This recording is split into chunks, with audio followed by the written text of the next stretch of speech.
আনার ছিঁড়ো আর খাও আর ইবাদত করো। আবার নজর করে তাকায় দেখে সাগরের ভিতরে চতুর্দিকে তিতা পানি, কিন্তু তার মুসাল্লা যে জায়নামাজ বিছাইছে, জায়নামাজের পাক দিয়ে মিষ্টি পানির ঝর্ণা একটা আল্লাহ চালু করছে।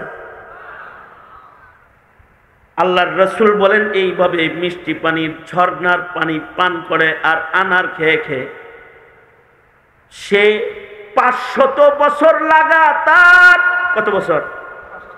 500 বছর লাগাতার আল্লাহর গোলামি করছে।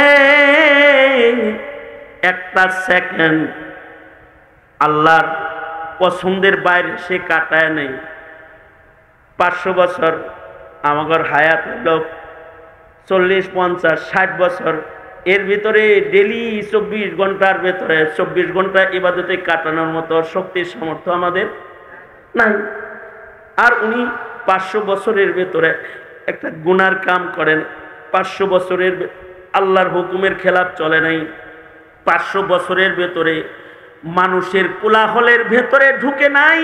আস-সাবিকুনাল আউয়ালুন, আগের মানুষগুলা এরকম পারত যে 500 বছর লাগাতার ইবাদত করছে। আল্লাহর রাসূল বর্ণনা করেন সে মৃত্যুর আগে আল্লাহ তাআলা তার সাথে কথা বলতেছে, হে বান্দা যা, তোর ইবাদতে আমি খুশি হয়ে তোকে খাতেমা ইমানের সাথে দান করলাম, আর আমার রহমত দিয়া তোকে বিনা হিসাব আমি আমার জান্নাত দান করলাম।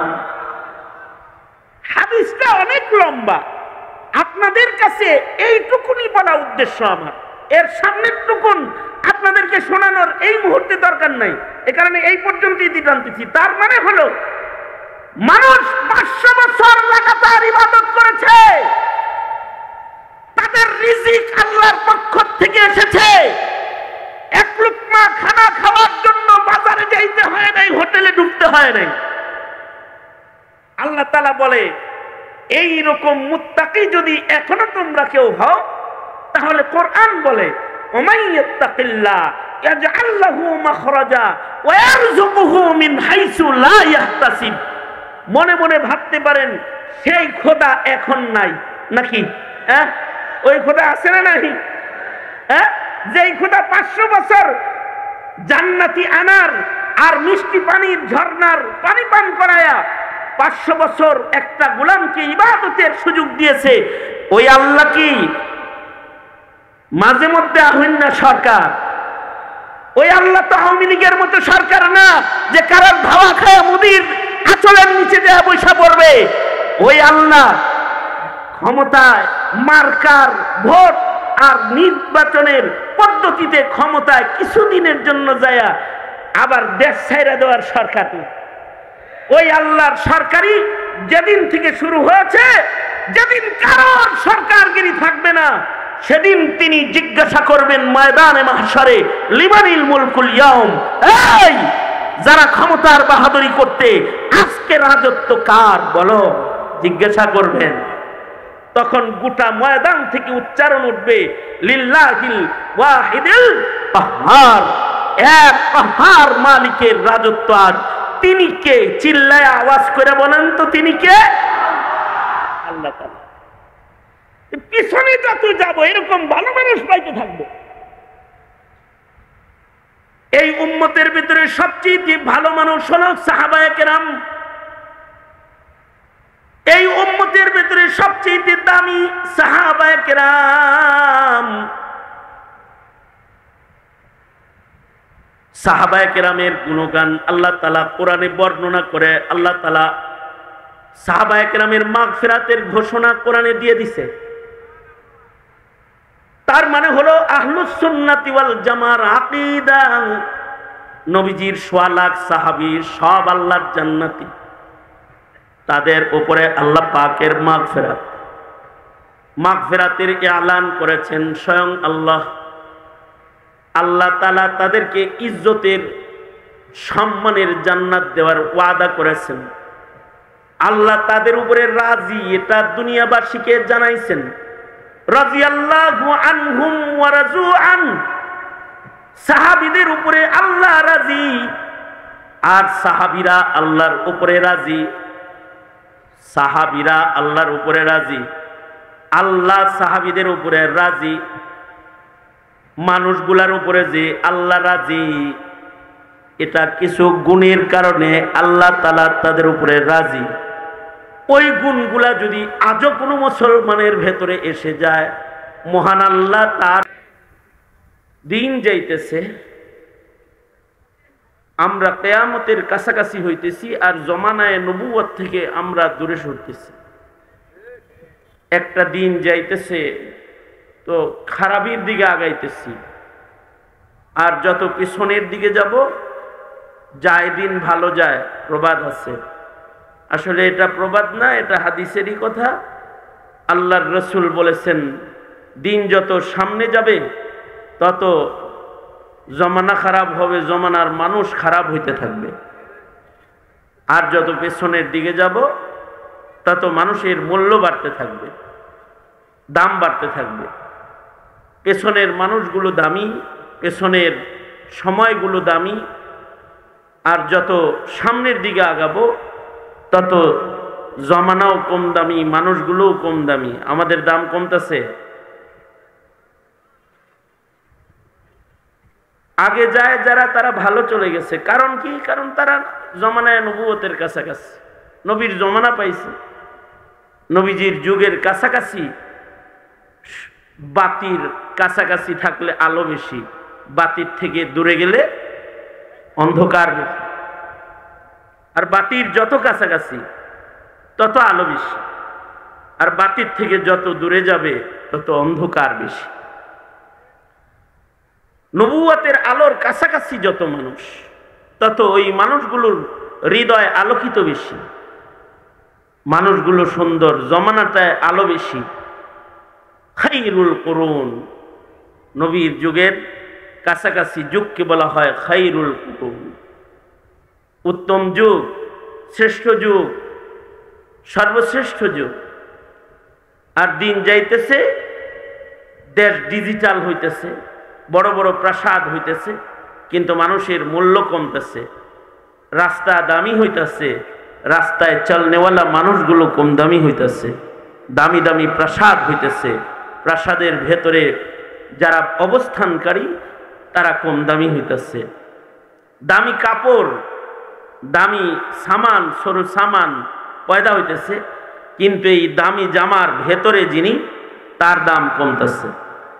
দামি জুতা এটা প্রস্তুত হইতেছে, কিন্তু এই জুতাটা যার পায়ে ঢুকছে এই মানুষটা কম দামি মানুষ হইতেছে, এই মানুষটার দাম কমতেছে, দিন যাইতেছে।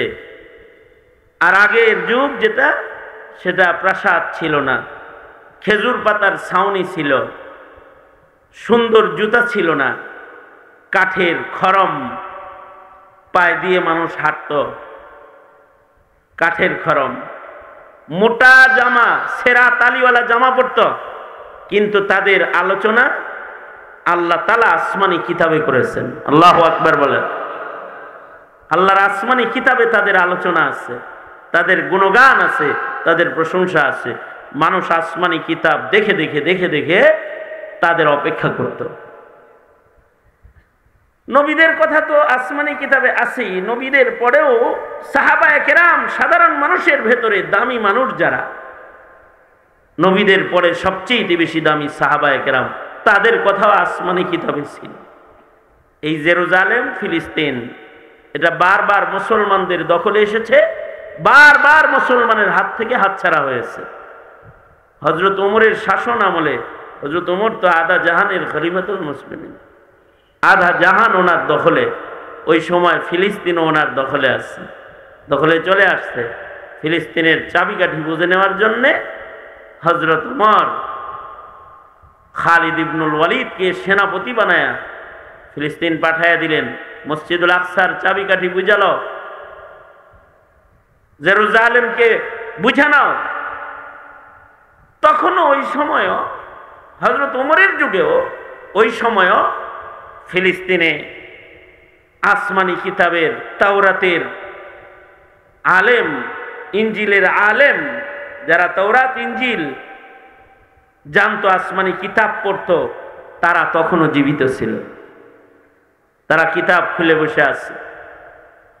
খালিদ ইবনুল ওয়ালিদ গেছে, জমিনের হুকুমত দখল করছে, কিন্তু মসজিদুল আকসার চাবিটা খালিদ ইবনুল ওয়ালিদের হাতে পাদ্রীরা দিতেছে না।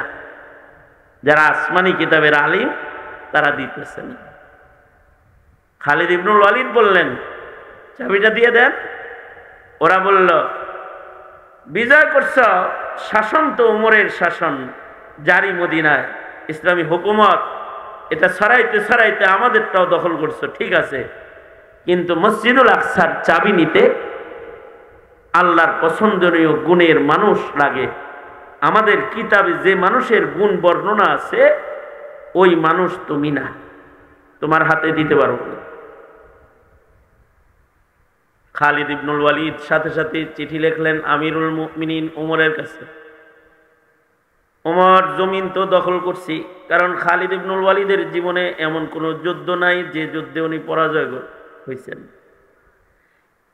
যেখান দিয়ে গেছেন বিজয়ের পতাকা উড়াইতে উড়াইতে গেছেন। আল্লাহ তাআলার পক্ষ থেকে আল্লাহর রাসূল তাকে সাইফুল্লাহ উপাধি দিচ্ছেন। আল্লাহর তরবারি, এটা ভাঙ্গার ক্ষমতা কারণ নাই। যেখান দিয়ে গেছে জীবনে কোনোদিন কোনো যুদ্ধে পরাজয় বরণ করেন নাই। তো গেছেন জেরুজালেম, খালিদের তরবারির সামনে নত হয়ে গেছে, দখলে নিছেন, কিন্তু পাদ্রীরা মসজিদের চাবি দিতেছে না। মসজিদুল আকসা এটার চাবি দিচ্ছে না। এটার চাবি নিতে হলে আসমানি কিতাবে বর্ণিত মানুষের রং ঢং লাগবো। তোমার ভেতরে যার হাতে আমরা চাবি তুলে দিব, ওই মানুষের আলোচনা আসমানি কিতাবে আছে, এইটা তোমার ভেতরে ওই রং দেখি না। হযরত ওমর খবর পেয়ে মদিনাতুল মুনাওয়ারা থেকে জেরুজালেমের দিকে রওনা করলেন। অনেক বড় বাহিনী নিয়ে না, এখনকার নেতারা তো বাহিনী ছাড়া চলতেই পারে না। আর হযরত ওমর চলছেন, সাথে একটা কালা গোলাম আছে, গোলাম সাথে নিয়ে হযরত ওমর চলতেছেন। কোথ দিয়া চলতেছেন? রোড দিয়া না, সাহারা মরুপ্রান্তর পার হয়ে, একা একা মরুভূমি পার হয়ে 1 মাসের পথ পাড়ি দিয়ে জেরুজালেম যাচ্ছেন মসজিদুল আকসা বুঝে নেওয়ার জন্য। হযরত ওমর বালির ভেতর দিয়ে মরুভূমিতে সফর করলে কাপড় চোপড় চকচকা থাকবো না, একটু ময়লা গান্ধা হইব। হ্যাঁ, এই বালুর উপর দিয়ে সফর করতেছে। এরপরেও হযরত উমরের যে জামা, ওটা 18 তালি, কারণ আধা জাহানের খলিফাতুল মুসলিমিন, ওনার 2টা জামা নাই, একটা মাত্র জামা, যার ভেতরে আবার 18টা তালি। জুমার দিনে নিজের জামা অন্য কাউকে ধুইতে দিতেন না, নিজের হাতে তিনি ধৌত করতেন, যেন এটা ছিঁড়া না যায়। আর ওইটা গায়ে দিয়া নবীজির রাস্তায় এক ইনসাফের আজীব নকশা। গোলাম রে উটের উপরে উঠা নিজে গোলামের রশি টানছে ইনসাফ কায়েম করার জন্য। 5 মাইল তুমি, 5 মাইল আমি, গোলামের উপরেও যেন জুলুম না হয়।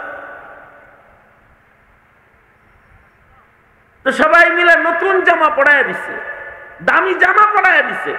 দামি জামা গায়ে দিয়া কিছু দূর যাওয়ার পরে হযরত ওমর আবার পিছনে ফেরত আসছে, আইসা কয়, আমার ময়লা জামাটাই খুলো দাও।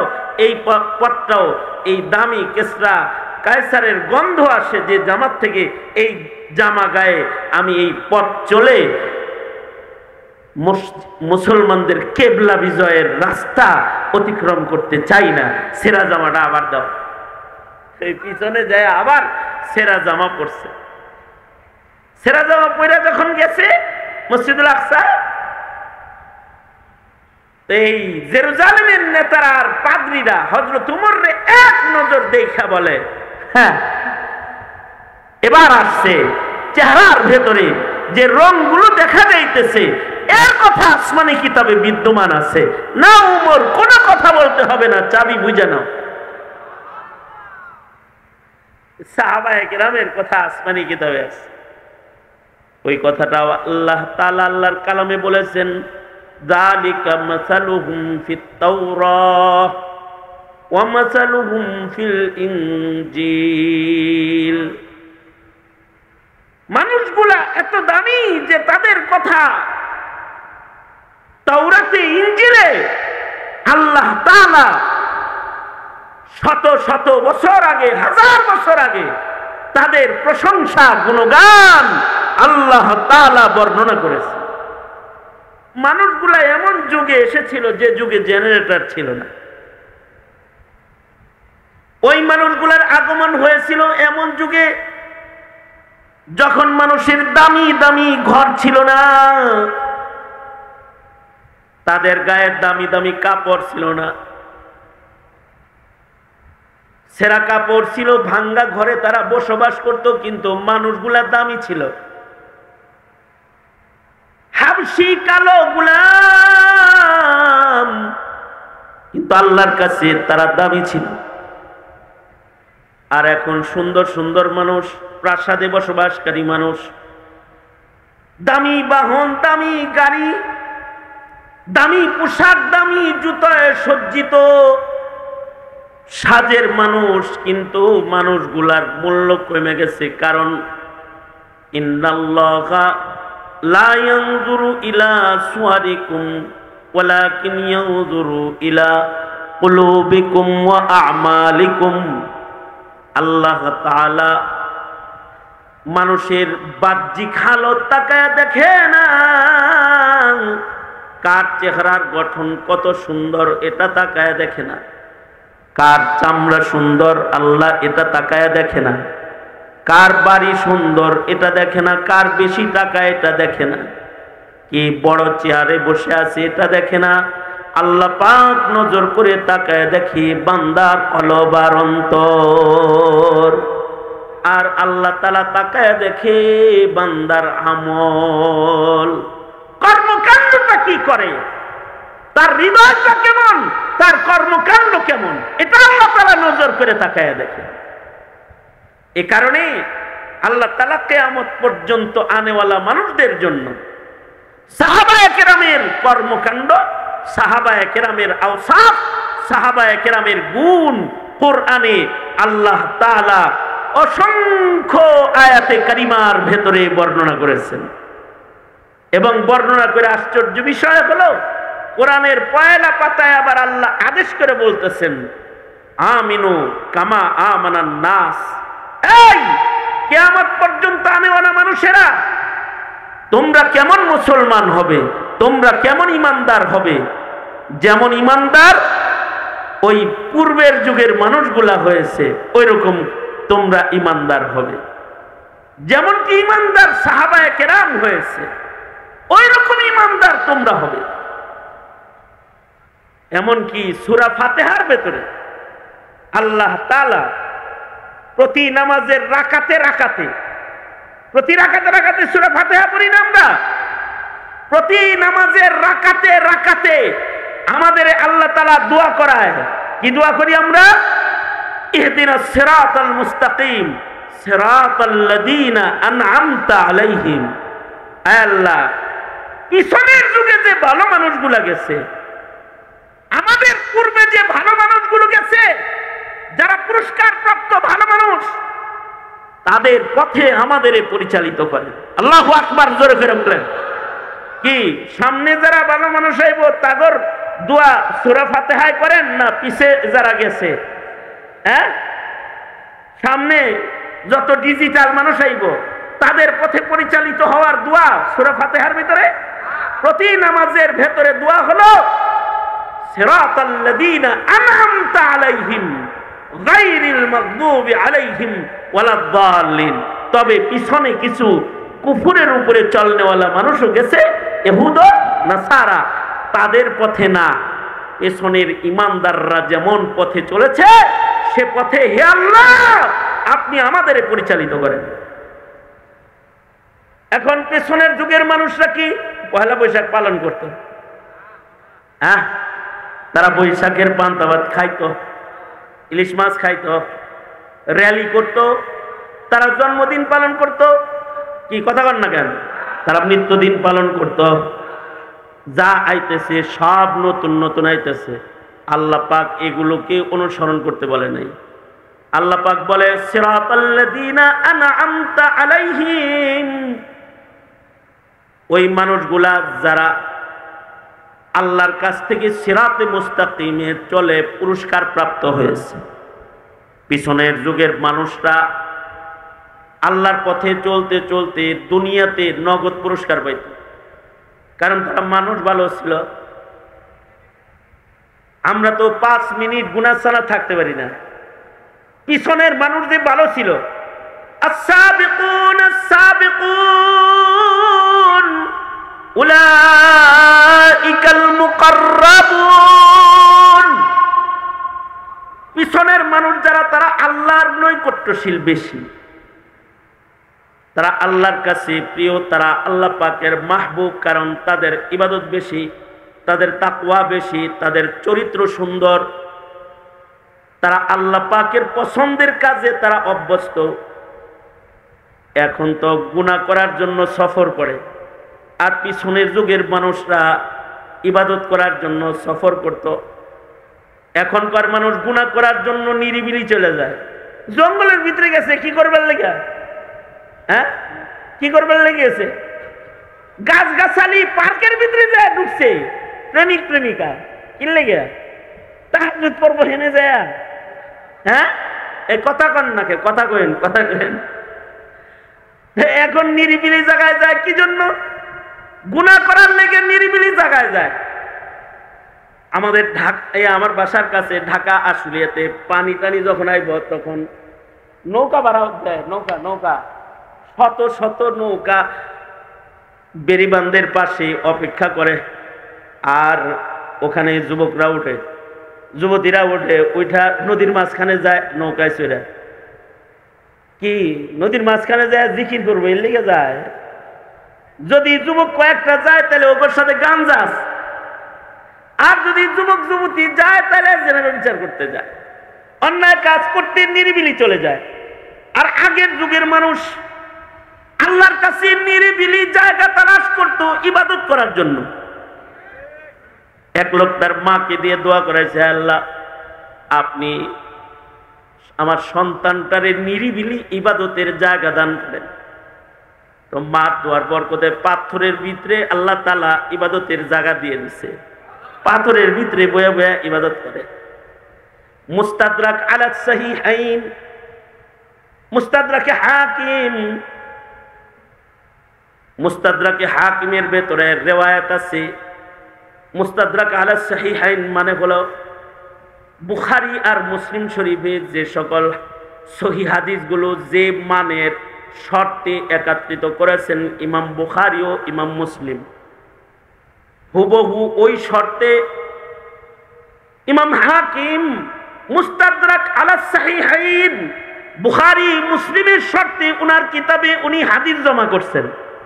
তার মানে বুখারী আর মুসলিম শরীফের হাদিসে যেমন সিহহাতের সর্বোচ্চতা পাওয়া যায়, মুস্তাদরাকে হাকিমের হাদিসের সিহহাতের সর্বোচ্চতা ওইরকম মানের দিক দিয়ে হাদিস ওইরকম উচ্চ মানের হাদিস। হাকিম মুস্তাদরাকের ভেতরে রিওয়ায়াত এনেছেন, পূর্বের যুগের এক লোক ইবাদত করার জন্য সাগরের মাঝখানে একটা পাহাড় আছে, সাগরের মাঝখানে পাহাড়, ওই পাহাড়ের উপরে খানা পিনা টাকা পয়সা লয়া চলে গেছে, খাওয়ান দাওয়ান লয়া পাহাড়ের চূড়ায় গেছে ইবাদত করার জন্য। নৌকা দিয়া খানা নিলে আর কতটুক নিছে একটা লোক, খুব বেশি নেয় নাই। কয়দিন পরে খানা শেষ, এবার যে ইবাদত বাদ দিয়ে আবার খানার লেগে আইতে হইব, খানার জন্য আবার সাগরের মাঝখান থেকে বাজারে যেতে হইব না। এবার এই লোক দোয়া করতেছে আল্লাহর কাছে, আল্লাহ ইবাদত বাদ দিয়ে যে এখন আবার ওইদিকে যামু এটা আর সহ্য হইতেছে না, আল্লাহ আপনার গোলামি ছাড়া অন্য কিছু তো আর ভালো লাগে না, সামান্য সময়ের ইবাদতের বিরতিটাও আমার বরদাস্ত হইতেছে। দোয়া করতেছে, আল্লাহ তাআলা তার দোয়ার বরকতে এই লোকের এই দোয়া করে যখন ঘুমাইছে কাল সকালে যাইব খাওয়ান আনতে, ঘুমের থেকে উঠে দেখে সুবহানাল্লাহ বলার লেগে রেডি হয়ে বহেন, কারণ আল্লাহর রাসূল খবর দিছে, খবরটা বিশুদ্ধ খবর, নবীজির দেয়া খবর। লোক ঘুমাইছে তো ঘুমের থেকে উঠে দেখে তার মাথার কাছে পাকা আনার গাছ, তারপরে আল্লাহ পাকা আনার ঝুলাইয়া দিছে। তার মানে এন্টার যাওয়ার দরকার নাই, একটা করে আনার ছিঁড়ো আর খাও আর ইবাদত করো।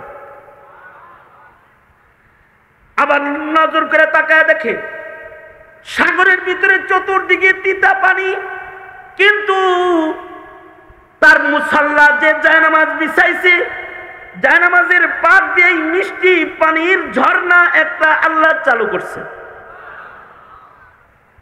আল্লাহর রাসূল বলেন এইভাবে মিষ্টি পানির ঝর্ণার পানি পান করে আর আনার খেয়ে খেয়ে সে 500 বছর লাগাতার, কত বছর? 500 বছর লাগাতার আল্লাহর গোলামি করছে। একটা সেকেন্ড আল্লাহর পছন্দের বাইরে সে কাটায় নেই। 500 বছর আমাদের হায়াত লোক 40, 50, 60 বছর, এর ভিতরে ডেলি 24 ঘন্টার ভেতরে 24 ঘন্টা ইবাদতে কাটানোর মতো শক্তি সামর্থ্য আমাদের নাই। আর উনি 500 বছরের ভেতরে একটা গুনার কাম করেন, 500 বছরের আল্লাহর হুকুমের খেলাফ চলে নাই, 500 বছরের ভেতরে মানুষের কোলাহলের ভেতরে ঢুকে নাই। আস-সাবিকুনাল আউয়ালুন, আগের মানুষগুলো এরকম পারত যে 500 বছর লাগাতার ইবাদত করছে। আল্লাহর রাসূল বর্ণনা করেন সে মৃত্যুর আগে আল্লাহ তাআলা তার সাথে কথা বলতেছে, হে বান্দা যা, তোর ইবাদতে আমি খুশি হয়ে তোকে খাতেমা ইমানের সাথে দান করলাম, আর আমার রহমত দিয়া তোকে বিনা হিসাব আমি আমার জান্নাত দান করলাম। হাদিসটা অনেক লম্বা, আপনাদের কাছে এইটুকুনি বলা উদ্দেশ্য আমার, এর সামনের টুকুন আপনাদেরকে শোনানোর এই মুহূর্তে দরকার নাই, এ কারণে এই পর্যন্তই দিতে আনতেছি। তার মানে হলো মানুষ 500 বছর লাগাতার ইবাদত করেছে, তাদের রিজিক আল্লাহর পক্ষ থেকে এসেছে, এক লুকমা খানা খাওয়ার জন্য বাজারে যাইতে হয় নাই, হোটেলে ঢুকতে হয় নাই। আল্লাহ তাআলা বলে এই রকম মুত্তাকি যদি এখনো তোমরা কেউ হও, তাহলে কোরআন বলে ওমাইয়াত্তাকিল্লাহ ইয়াজআল লাহু মাখরাজা ওয়া ইয়ারযুকুহু মিন হাইসু লা ইয়াহতাসিব। মনে মনে ভাবতে পারেন সেই খোদা এখন নাই নাকি? ওই খোদা আছে না নাই? যেই খোদা 500 বছর জান্নাতি আনার আর মিষ্টি পানির ঝর্ণার পানি পান করায়া 500 বছর একটা গোলামকে ইবাদতের সুযোগ দিয়েছে, ওই আল্লাহ কি মাঝে মধ্যে আহ্বান না সরকার? ওই আল্লাহ তো আওয়ামী লীগের মতো সরকার না যে কারোর ধাওয়া খায় মুদির আঁচলের নিচে দেয়া পয়সা পড়বে। ওই আল্লাহ ক্ষমতায় মার্কার ভোট আর নির্বাচনের পদ্ধতিতে ক্ষমতায় কিছুদিনের জন্য যায়া আবার দেশ ছাইরা দেওয়ার সরকার। ওই আল্লাহর সরকারি যেদিন থেকে শুরু হয়েছে, যেদিন কারোর সরকারগিরি থাকবে না, সেদিন তিনি জিজ্ঞাসা করবেন ময়দানে মাহশারে, লিমানিল মুলকুল ইয়াউম, এই যারা ক্ষমতার বাহাদুরি করতে আজকে রাজত্ব কার বলো, জিজ্ঞাসা করবেন। তখন গোটা ময়দান থেকে উচ্চারণ উঠবে লিল্লাহিল ওয়াহিদিল কাহ্হার, এক কাহ্হার মালিকের রাজত্ব আজ। তিনি কে? চিল্লায় আওয়াজ করে বলেন তো তিনি কে? আল্লাহ তাআলা। পিছনে যত যাব এরকম ভালো মানুষ পাইতে থাকবো। এই উম্মতের ভিতরে সবচেয়ে ভালো মানুষ হলো সাহাবায়ে কেরাম। এই উম্মতের ভিতরে সবচেয়ে দামি সাহাবায়ে কেরাম। সাহাবায়ে কেরামের গুণগান আল্লাহ তাআলা কোরআনে বর্ণনা করে, আল্লাহ তাআলা সাহাবায়ে কেরামের মাগফিরাতের ঘোষণা কোরআনে দিয়ে দিছে। তার মানে হলো আহলুস সুন্নাতি ওয়াল জামার আকীদা, নবীজির 1.25 লাখ সাহাবী সব আল্লাহর জান্নাতি, তাদের উপরে আল্লাহ পাকের মাগফিরাতের ইলান করেছেন স্বয়ং আল্লাহ। আল্লাহ তাআলা তাদেরকে ইজ্জতের সম্মানের জান্নাত দেওয়ার ওয়াদা করেছেন। আল্লাহ তাদের উপরে রাজি, এটা দুনিয়াবাসীকে জানাইছেন। রাদিয়াল্লাহু আনহুম ওয়া রাজু আন, সাহাবীদের উপরে আল্লাহ রাজি আর সাহাবীরা আল্লাহর উপরে রাজি। সাহাবীরা আল্লাহর উপরে রাজি, আল্লাহ সাহাবীদের উপরে রাজি। মানুষগুলার উপরে যে আল্লাহ রাজি, এটা কিছু গুণের কারণে আল্লাহ তাআলা তাদের উপরে রাজি। ওই গুণগুলা যদি আজও কোনো মুসলমানের ভেতরে এসে যায়, মহান আল্লাহ তার উপরেও রাজি হয়ে যাবে। এ কারণে আল্লাহ তাআলা বলে আমিনু কামা আমানান নাস, পিছনের মানুষ যেমন ইমানদার ওই রকম ইমানদার হও। কারণ যত পিছনে যাবা তত ভালো ইমানদারের সন্ধান পাইবা, তাদের ঈমান আমল পুখতা পাইবা, তাদের মতন তোমরা হও। কারণ তারা সরাসরি জমানায় নবুয়ত পেয়েছে, নবীজির নবুয়তের আলোয় তারা ধন্য হয়েছে। এ কারণে আল্লাহর রাসূল বলেন, আমার উম্মতের ভেতরে সবচেয়ে ভাগ্যবান ও দামি হলো যারা ঈমানের সাথে আমি রাসূলকে দেখেছে। আল্লাহর রাসূল বলেন, ক্বালা রাসূলুল্লাহি সাল্লাল্লাহু আলাইহি ওয়াসাল্লাম তুবা মান আমানা ওয়া রাআনি। আল্লাহর রাসূল বলেন, আমার উম্মতের ভেতরে ভাগ্যবান দামি ওরাই যারা ঈমান এনেছে এবং সরাসরি আমি রাসূলকে তারা চোখে দেখছে, এরা দামি। এরপরেই আবার আল্লাহর রাসূল বলেন, অতুবা মান আমানা ওয়া রাআ মান রাআনি।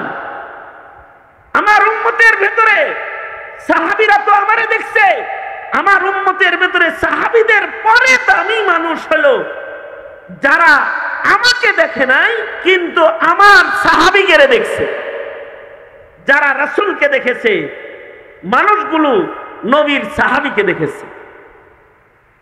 রাসূলকে এক নজর দেখার কারণে, নবীজিকে এক নজর দেখার কারণে সাহাবায়ে কেরামের মূল্য আল্লাহর কাছে এইরকম বাড়ছে যে আল্লাহ তাআলা তাদেরকে ঈমান, তাকওয়া, ইবাদত, আখলাকের সরদারি দান করছেন। সুবহানাল্লাহ বলেন।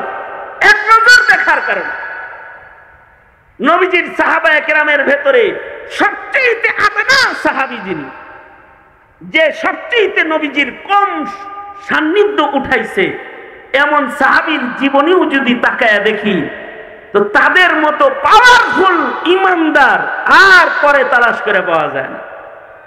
যেমন তামিমে দারি রাদিয়াল্লাহু আনহু, যিনি হযরত নবী আলাইহিস সালামের ওফাতের বছর কালেমা পড়া মুসলমান হয়েছে।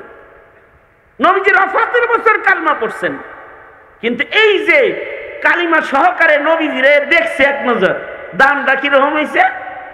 দাম এরকম হয়েছে, সাহাবায়ে কেরামের মধ্যে তামিমে দারির ইবাদতের পাওয়ার এত যে তিনি 1 রাকাত নামাজে টোটাল কোরআন শরীফ পুরাটা খতম করতেন।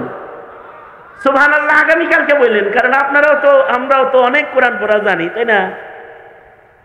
ওনারা 1 রাকাত নামাজে, 2 রাকাত নামাজে কোরআন শরীফ পুরাটা খতম করতেন। হযরত উসমান যেমন 2 রাকাতে খতম দিতেন, হযরত তামিমে দারি 2 রাকাত নামাজে আল্লাহর কোরআন পুরাটা খতম করতেন। আর ইব্রাহিমের গুণ ছিল তামিমে দারির ভেতরে। ইব্রাহিম আলাইহিস সালামকে যেমন নমরুদের আগুন জ্বালাইতে পারে নাই, তামিমে দারি আগুনকে সরাসরি হাত দিয়া ধাক্কা দিত, থাপ্পড় মারত, ওনার কারামত। একবার ঘূর্ণিঝড়ের ভেতরে আগুন আসতেছে মদিনার পাহাড়ের গুহার থেকে, তখন হযরত উমর খলিফাতুল মুসলিমিন, হযরত উমর তামিমে দারিকে ডেকে বললেন, এই তামিমে দারি, ঘূর্ণিঝড়ের বাতাসের ভেতরে নাকি আগুন বের হইছে, পাহাড়ের গুহার থেকে নাকি আগুন মদিনার দিকে আসতেছে, খবর পেলাম। যাও তামিমে দারি, আগুনটাকে শাসন করে গুহার ভেতরে ঢুকায় দিয়ে আসো। এই দিকে আসে কেন জানে না, এখানে সাইয়্যিদুল মুরসালিন ঘুমায় রয়েছে। হযরত তামিমে দারি খালি হাতে চলে গেলেন, ফায়ার সার্ভিস নিয়ে যায় নাই, খালি হাতে চলে গেছেন। যায়া আগুনের সামনে হাত এমনি করে আগুনের সামনে উনি দাঁড়ায় গেছেন। আগুন উনাকে ধাক্কা দিছে, উনি আগুনকে ধাক্কা দিছে। ধাক্কাটা কি হইতেছে? এরপরে আগুন সামনে আসতে চায়, তো উনি আগুনকে চপাটাঘাত করে বলে পেছনে যা, নচেত শাস্তি দেব। আগুন পেছনে যাওয়া শুরু করছে। আগুনকে গুহার ভেতরে ঢুকায় দিয়ে উনি খুতবা দিছে, সাবধান, ফের কখনো যদি রাসূলের মদিনার দিকে আগাস, এটা আমন আর সালামতের শহর মদিনা, এই দিকে যদি আগুন তুই কখনো আগাস, আর আমি তামিমে দারি যদি খবর পাই, তাইলে আজকে কিছু বললাম না, সামনে এমনটি করলে ভয়াল সাজা দিব। আগুনকে বলতেছেন সাজা দিব, এটা ওনার কারামত। এই কারামত নবীর সান্নিধ্যের কারামত, নবীর সোহবতের কারামত, নবী সান্নিধ্যের কারামত। আবার এই সাহাবীগণে যারা দেখছে, তারাও ইবাদতে বড় পুখতা। যেমন তাবেঈন, তাবেঈন যারা যারা সাহাবী দেখেছেন, যেমন হাসানুল বসরি, হাসান বসরি হযরত উমরের যুগে জন্মগ্রহণ করেছেন। হযরত উমর ওনার নাম রেখেছেন হাসান। হযরত উমরের মুখের লালা খাইছেন হাসান বসরি। তাসাউফের সর্দার হযরত আলীর কাছ থেকে তাসাউফের ইজাজত পাইছেন। উনি হযরত আলীর খলিফা ছিলেন। হাসানুল বসরি সাইয়্যিদুত তাবেঈন যারা, তাদের মধ্যে অন্যতম একজন। যেমন উমর ইবনে আব্দুল আজিজ রহমতুল্লাহি আলাইহি, বিশিষ্ট তাবেঈ, উমরে সানি যাকে বলা হয়। হযরত উমর ইবনে আব্দুল আজিজের শাসনামলে বাঘ আর ছাগল এক ঘাটে পানি পান করত। উনার ইবাদতের কারণে, উনার তাকওয়ার কারণে, উনার গায়ের ময়লা জামা যে পানিতে ভিজাইতো ধোয়ার জন্য, আমির উমারারা জামা এনে ওই বালতিতে চুবাইয়া দিত। কারণ কি? উমর ইবনে